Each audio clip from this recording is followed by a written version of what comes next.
নমস্কার, অ্যাস্ট্রোপিথমে আপনাদের সবাইকে স্বাগত। আজকের যে বিষয়টা আমরা জেনে নেব সেটা হচ্ছে বন্ধু রাশি ও শত্রু রাশি। তা ১টা রাশির মধ্যে ১ম রাশি হচ্ছে মেষ রাশি। মেষ রাশির জাতক-জাতিকা যারা আছেন তারা আজকে জেনে নিতে পারবেন যে আপনাদের কোন রাশিটা হচ্ছে বন্ধু রাশি আর কোনটা হচ্ছে আপনাদের শত্রু রাশি।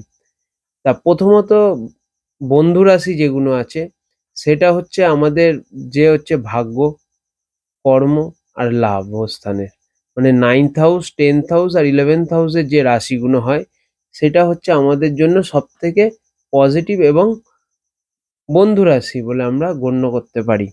যেমন ১ম হচ্ছে মেষ রাশিদের জন্য হচ্ছে ধনু রাশি। মেষ রাশি বা মেষ লগ্নের জাতক-জাতিকাদের জন্য হচ্ছে ধনু রাশি হচ্ছে আপনাদের জন্য লাকি।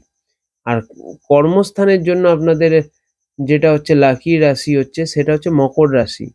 এবং লাভস্থানের জন্য লাকি যে রাশিটি সেটি হচ্ছে কুম্ভ রাশি। এই ৩টে রাশির জাতক-জাতিকারা আপনাদের জীবনে সবসময় পজিটিভ রেজাল্ট দেবে। এবং আপনাদের জন্য শত্রু যে ৩টি রাশি সেটা হচ্ছে ১ম হচ্ছে কন্যা রাশি। কন্যা রাশির জাতক-জাতিকারা আপনাদের 6th হাউসে আসছে। 6th হাউস, 8th হাউস আর 12th হাউসে যে রাশিগুলো আছে সেগুলো হচ্ছে আমাদের শত্রু রাশি।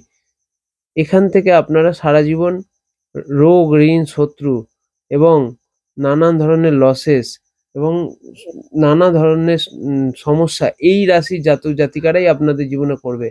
মেষ রাশির জাতক-জাতিকাদের জন্য ১ম শত্রু রাশি হচ্ছে কন্যা রাশি।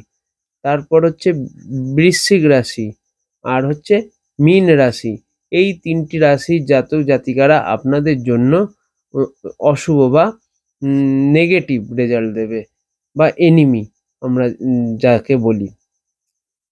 তা অ্যাস্ট্রোপিথম ফেসবুক পেজ, ইউটিউব চ্যানেল এবং ইনস্টাগ্রাম পেজটাকে ফলো করবেন এবং সাবস্ক্রাইব করবেন। ধন্যবাদ।